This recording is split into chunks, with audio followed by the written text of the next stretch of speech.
Breaking news mga kabayan, China, puro yabang lang kapag Pilipinas ang kaharap nila. Pero sa Taiwan, takbo ang mga barko nila. China Coast Guard 3501 kumaripas nang habulin ng Taiwan Coast Guard.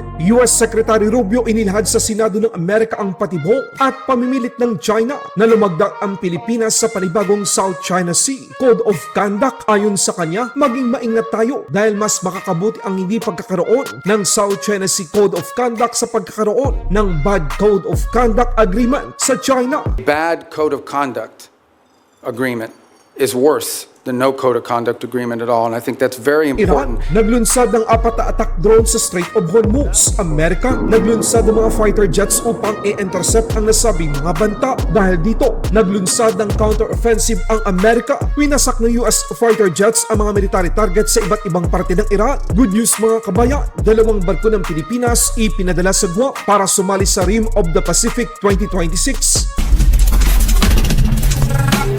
Tensyon sa pagitan ng Iran at Amerika muling nagbabadya ayon sa mga ulat mula sa US Central Command at iba pang sources nitong 5 ng Hunyo taong kasalukuyan. Naglunsad ang militar ng Iran ng 4 na one-way attack drone patungo sa Strait of Hormuz. Agad itong na-intercept at winasak ng US forces gamit ang mga fighter jets mula sa US Navy at US Air Force. Ang mga drone ay natukoy bilang mga Shahed 136. Ito ang Iranian kamikaze drone na kilala rin bilang loitering munition na ginagamit din ng Russia laban sa Ukraine. Ang mga drone ay banta sa mga barkong pangkomersyal na tumatawid sa Strait of Hormuz. Bilang tugon, naglunsad din ang Amerika ng airstrike laban sa Iranian coastal radar sa iba't ibang parte ng Iran upang pigilan ang karagdagang mga pag-atake. Aktual na video, panoorin.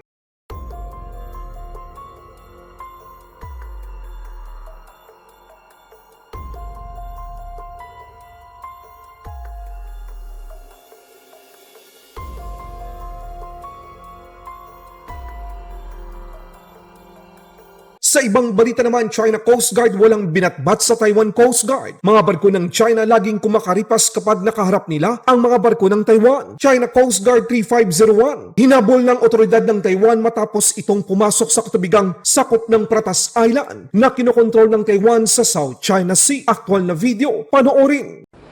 Taiwan says a Chinese Coast Guard ship entered the Taiwan-controlled waters around Dongsha Island despite attempts to drive it away. 你未经许可进入我方水域，你的行动已影响我国海域秩序及安全，请立即转向，尽速离开我方水域。 The Coast Guard says it detected the Chinese ship outside the island's restricted waters and ordered it to leave, but the ship ignored the warning. Instead, it sped up and entered the area. Officials say the two ships are still in a standoff. Dongsha Island, commonly known as Pratas Island, is controlled by Taiwan but claimed by China. Taiwan has raised concerns about a surge in Chinese Coast Guard activity around the island, calling it part of Beijing's grey zone pressure tactics.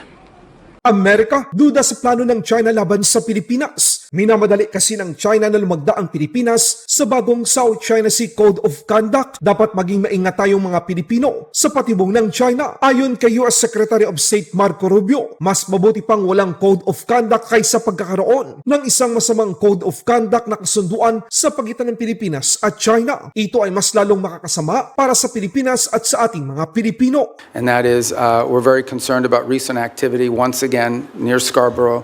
And the buildup of infrastructure that appears to be exerting, territorial claims that we have long argued are not valid. This is one of those irritants in the long term that I think we'll continue to have to manage. But I view the Philippines as a critical partner, and I think over the last, I would say, couple of years, our relationship with them, particularly under their new administration, has dramatically improved our ability to work with the Philippines jointly on a number of topics of interest. Well, I want to commend you. The 4,000-acre Luzon corridor is anchored by the Subic Bay project, which, when I was ambassador to Japan, worked very hard to get that back for America.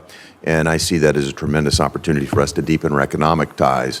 And, of course, that has, as you mentioned earlier, tremendous national security. Yeah, can I just add one point? There is, some desire during their chairmanship this year of ASEAN to reach a sort of code of conduct understanding in the Indo-Pacific. And while I understand that desire, I just want you to know, and perhaps many of you can help us in making this point, a bad code of conduct agreement is worse the no code of conduct agreement at all. And I think that's very important because they are under withering constant pressure in the region to agree to a code of conduct in the region that I think would be detrimental, would set a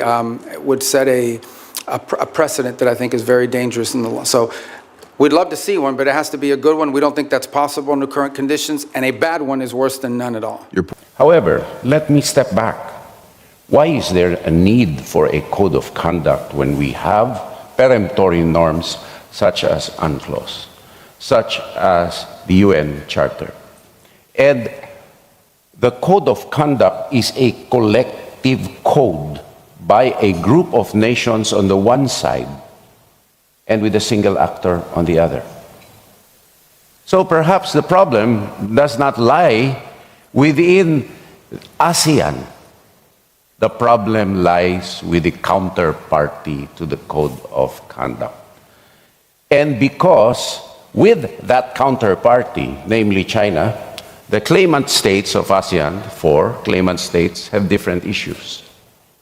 And for us, we will not sacrifice our territorial integrity and sovereignty because our Constitution does not allow us to do so. And to do so would be to subvert the popular, democratic, and free mandate that the people gave our political leaders, unlike some autocratic systems where the mandate comes from above, dictated down. Isa pang barko ng Iran ang hinarang at inakyat ng US Navy. Kahapon, 5 ng Hunyo taong kasalukuyan nagsagawa ang US Indo-Pacific Command ng Maritime Interdiction Operation laban sa MT Davina sa Indian Ocean. Ang nasabing barko ay bahagi ng Iran Shadow Fleet. Ito ay kabilang sa pinatawan ng parusa ng US Treasury noong Oktubre ng taong 2024 dahil sa pagdadala ng Iranian crude oil patungo sa China. Ito ay isang supertanker na kayang magdala ng hanggang 2 milyong bareles ng crude oil. Sa ginawang operasyon, gumamit ang Amerika ng puwersa upang harangin, akyatin at siyasatin ang MT Davina. Mga barko ng Pilipinas, ang BRP Gabriela Silang OPVA 301 at Philippine Navy BRP Miguel Malvar FFG 06 ay ipinadala sa Guam para makibahagi sa RIMPAC 2026.